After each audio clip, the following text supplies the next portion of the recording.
హరే కృష్ణ. సహజంగా మనకి ఒక శరీరమే ఉంటుంది, కానీ మన శరీరాలు 3. అవేంటో ఇప్పుడు మీకు చెప్తాను.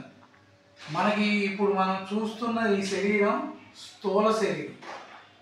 మనం నిద్రించినప్పుడు మనం డ్రీమ్స్లోకి వెళ్ళి మన ఆస్ట్రల్ బాడీ, ఒక సూక్ష్మ రూపంతో కూడిన ఒక శరీరం మనకి అన్ని చోట్ల వెళ్ళి దర్శించి వస్తుంది.